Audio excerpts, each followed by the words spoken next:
1993 lotus cable industries கார்களின் cable தயாரிப்பில் கால் பதித்தது.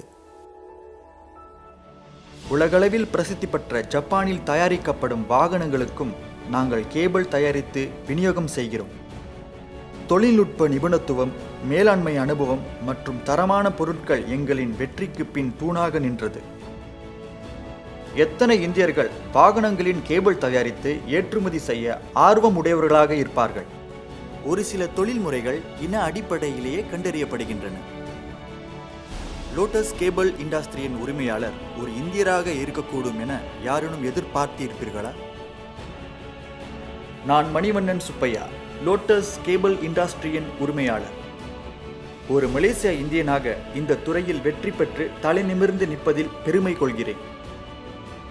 மூலப்பொருட்களின் விலை அதிகரித்து கொண்டே வரும் வேளையில் வாடிக்கையாளர் மத்தியில் நாங்கள் தயாரித்த பொருட்களின் விலையை அதிகரிக்காமல் தொடர்ந்து தரமான பொருட்களை விநியோகம் செய்ய நேர்ந்ததால் வியாபாரத்தில் பணசுணக்கம் ஏற்பட்டது.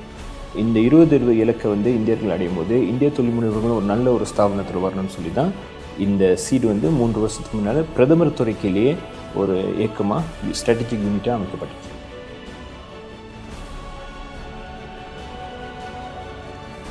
இந்திய தொழில் முனைவர் சிறப்பு செயலகத்தின் உதவியுடன் சிறிய மற்றும் நடுத்தர தொழில் முனைவர்களுக்கான கடனுதவியை பெற்று எலக்ட்ரானிக்ஸ் மற்றும் வீட்டு உபகரணங்கள் தயாரிப்பில் தொழிலை விரிவுபடுத்தினேன்.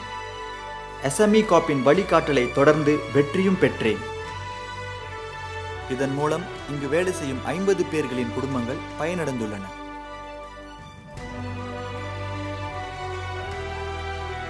என் மீது நம்பிக்கை வைத்த மலேசியாவுக்கு நன்றி.